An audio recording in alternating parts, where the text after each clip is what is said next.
அனைவருக்கும் இனிய அன்பார்ந்த வணக்கம்.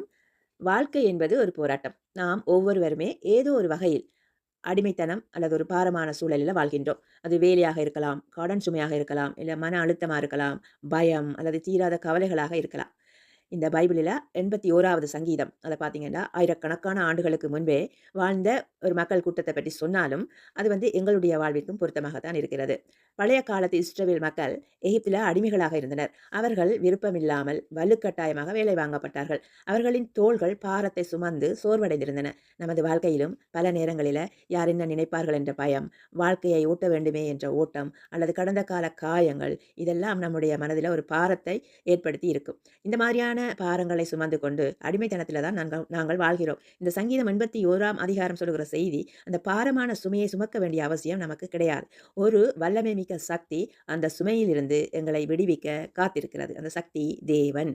அந்த இஸ்ரவேல் மக்கள் தங்களுக்கு பக்கத்தில் யாரும் இல்லாத போது தங்களை மீட்க ஒரு சக்தி வேண்டும் என்று கூப்பிட்டார்கள். அங்கேதான் ஒரு அற்புதமான மாற்றம் நிகழ்ந்தது. அவர்கள் தங்களுக்குள் சுருங்கி விடாமல் உதவிக்காக வெளியே பார்த்தார்கள். நாமும் நம் வாழ்க்கையில நெருக்கடியில் இருக்கும்போது யாராவது உதவ மாட்டார்களா என்று ஏக்கத்தோட நினைக்கிறோம்.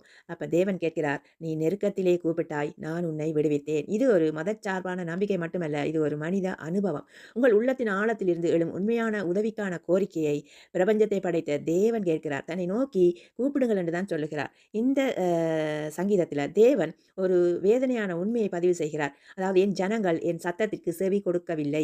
ஏன்? ஏனெனில் நாம் பெரும்பாலும் நமக்கு தெரிந்த வழிகளிலேயே நடக்க விரும்புகிறோம். நமக்கு கிடைக்கும் ஆலோசனைகளை விட நம்முடைய சுய புத்தி அல்லது பிடிவாதம் அதுதான் பெரிதாக தெரிகிறது. இங்கே தான் பிரச்சனை தொடங்குகிறது. ஒரு நோயாளி மருத்துவரிடம் சென்று மருந்தை உட்கொள்ளாமல் தானாகவே குணமடைய நினைத்தால் எப்படி இருக்குமோ அதுபோலத்தான் தேவனுடைய ஆலோசனையை தவிர்த்து சுய வழியில நடப்பது. மன கடினத்தை நீக்கிவிட்டு அமைதியாக செவி கொடுப்பதுதான். மன கடினத்தை நீக்கிவிட்டு அமைதியாக செவி கொடுப்பதுதான் வாழ்வின் பல சிக்கல்களுக்கு தீர்வு. எனவே தேவனுடைய சத்தத்துக்கு செவி கொடுக்க வேண்டும்.